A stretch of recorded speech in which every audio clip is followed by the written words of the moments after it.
Apple announced Creator Studio subscription, bundling industry-leading softwares. Few of them are already free, like Pages, Keynote, and Numbers, while others, like Final Cut Pro, Logic Pro, Motion, and Compressor, were already available for one-time purchase. Then how can Apple dare to charge us subscription? That's the huge debate.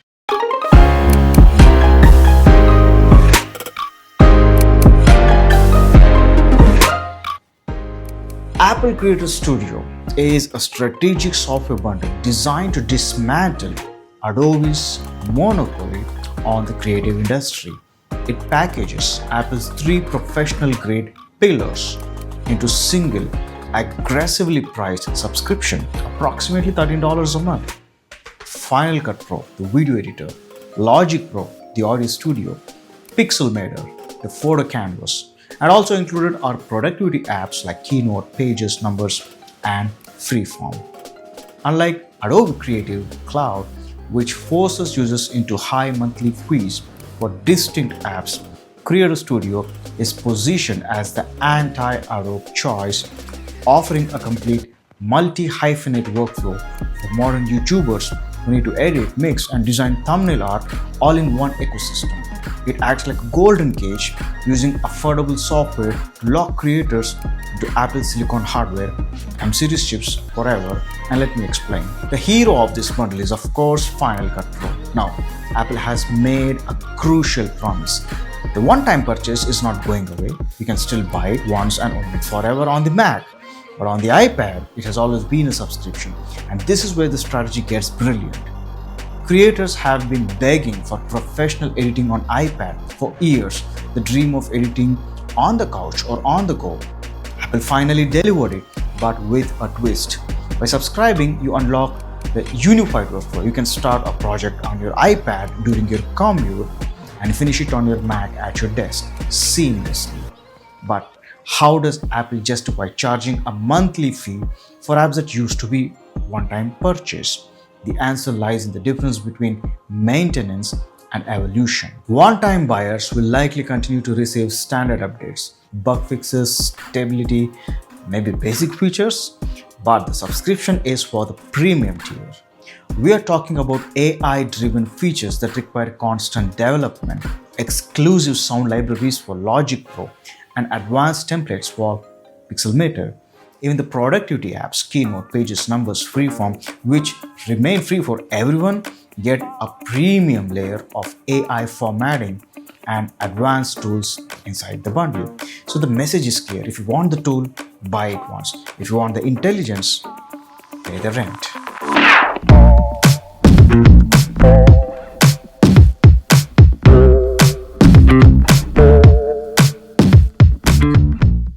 Apple faced a unique challenge here. How do you compete with free? They did it by weaponizing price. Think about the math. To buy the suite upfront, Final Cut is $300, Logic is $200, Pixelmator is another cost, that is over $500 upfront, or you pay $13 a month. For a beginner starting out on an iPad, that entry price drops from impossible to Netflix. And frankly, that price point is aggressive when you combine video, audio, design, and AI office tools into one package for $13. It is essentially Canva, Microsoft Office, Adobe Creative Cloud combined. That is not just a deal, that's a war declaration.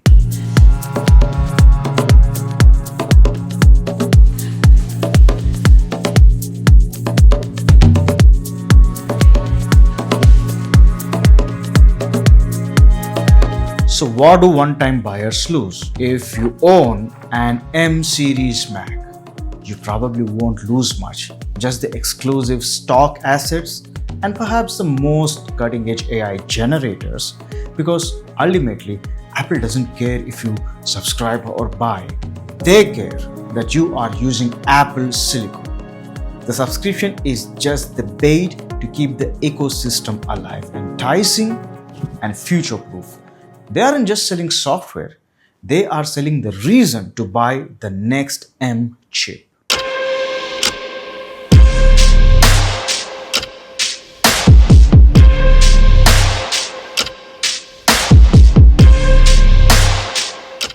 Apple subscription is all about premium content and AI features, to be simple.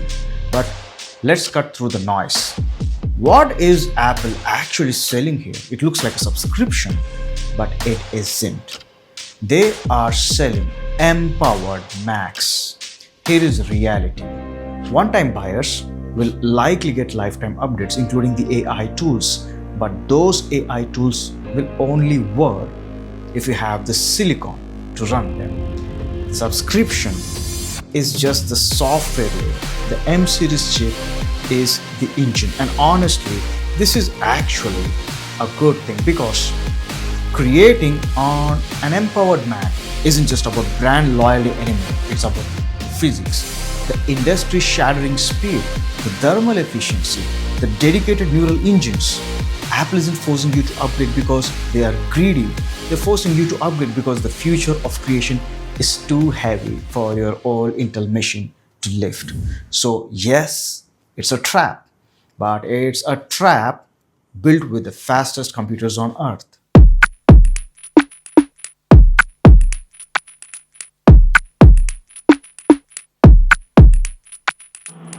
For the last 5 years, the entire creative industry whispered the same thing. Final Cut Pro is dead. And honestly, it looked like it. Final Cut Pro is a retainer product. You love magnetic timeline, you like the speed of editing on Final Cut Pro. In fact, everyone who has ever worked on FCP and other major editing softwares will agree that FCP is the fastest way to edit on a Mac, period. While DaVinci Resolve is sprinting ahead with AI color grading, AI music, AI editing, they are still slow to edit on compared to the speed FCP offers. But DaVinci Resolve is a professional all-round winner, and color grading still shines on Resolve. And Adobe was locking everyone into the subscription empire, while Premiere Pro is still a crashing nightmare.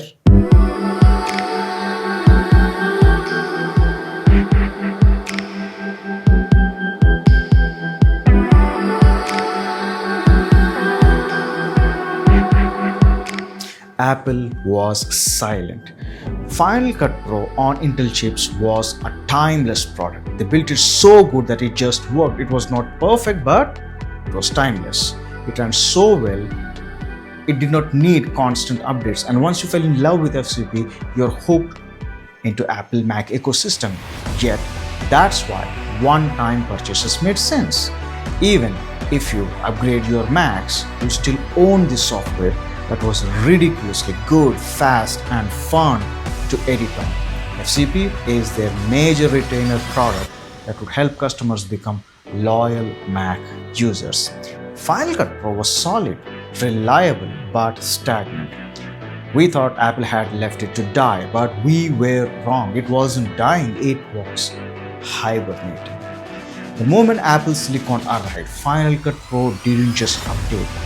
It had a phoenix rising moment, and now Apple is using that momentum to spring a strategic trap that is going to dismantle Adobe, corner DaVinci, and change the creator economy forever. This will help us understand what exactly is this Apple creator subscription for when nothing is actually changing in present scheme of things.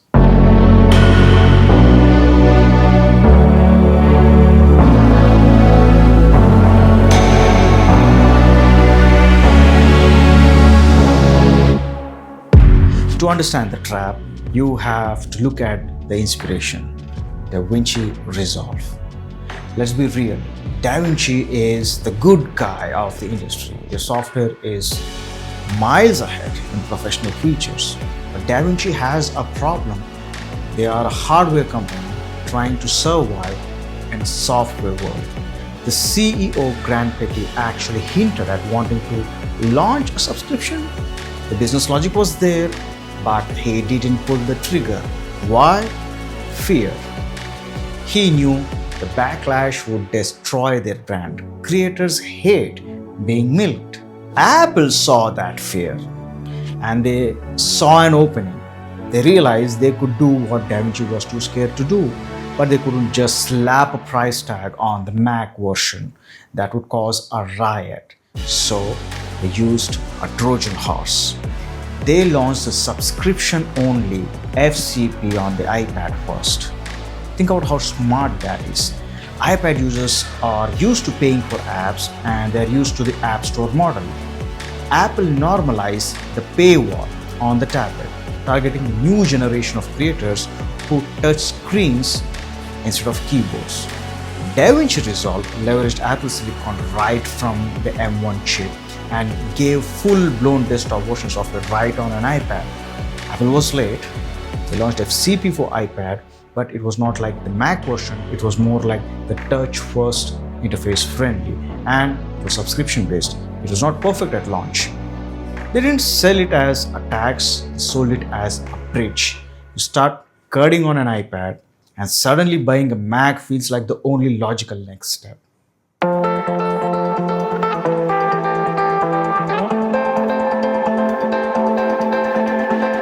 They put a price tag on the future.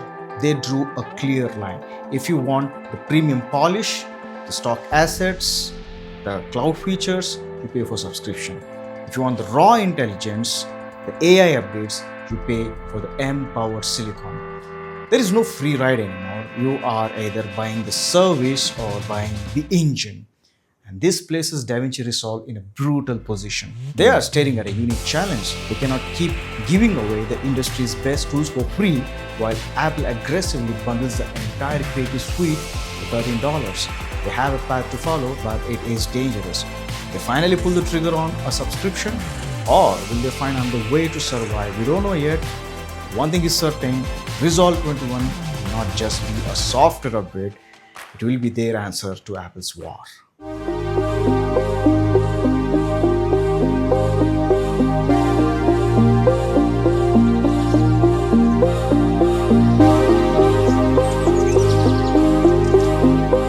Then they dropped the hammer on Adobe. Creator Studio, $50? No, $13. They took the Hollywood-grade tools, Final Cut, Logic Pro, Pixelmator, and priced them like a Netflix subscription. Adobe charges you rent to access your tools, and Apple says rent if you want, buy if you prefer. By keeping the one-time purchase option alive, they position themselves as the anti-Adobe, the savior. But that is the decoy. The real strategy is in the features. Apple realized that timeless software doesn't work in the AI era. You don't need maintenance updates, you need feature upgrades. That is where the phoenix rises. Look at the new Final Cut. These aren't just patches, these are catch-up mechanics designed to close the gap with DaVinci. But here's the catch. The future of editing is AI generation, magic masking, voice isolation, beat marking, visual search and transcript search. And Apple has decided the Phoenix needs fuel. The living software, the one that evolves with AI, is staying behind the paywall. And this brings us to the final nail in the coffin, the M4 chip. 5 years ago, if you wanted to be a filmmaker, you needed a $5,000 tower and a dedicated edit suite. Today, a kid in a dorm room with a Mac Mini the size of a coaster has more raw power than a Hollywood studio had in 2019. That is democratization of power. Apple has collapsed the barrier to entry. They're saying, we will provide the canvas, the hardware, we'll provide the paint software, you just provide the vision. I'm happy paying for subscription as far as updates are rolling in, plus AI features and premium content. Yes, to me, it's a win-win situation for that pricing.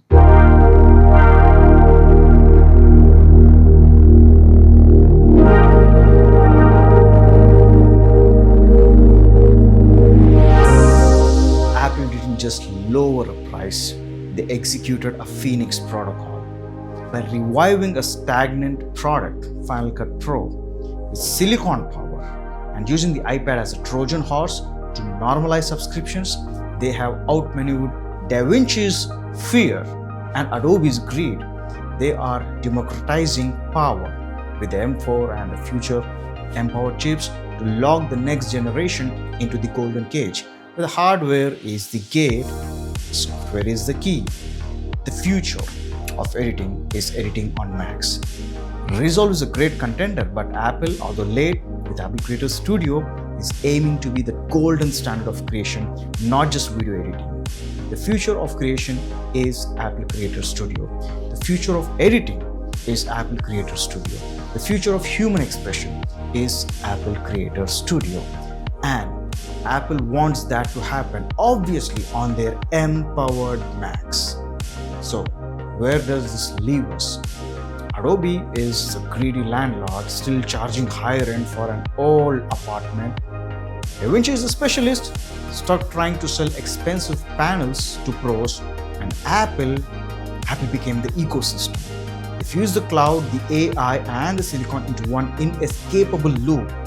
Final Cut Pro has risen from the ashes, but this time it's not just an editing tool, it's a golden cage. The door is wide open, the price is cheap, and the view is beautiful. But make no mistake, once you walk in and you taste that power, you are never ever walking out. I guess that's totally worth it.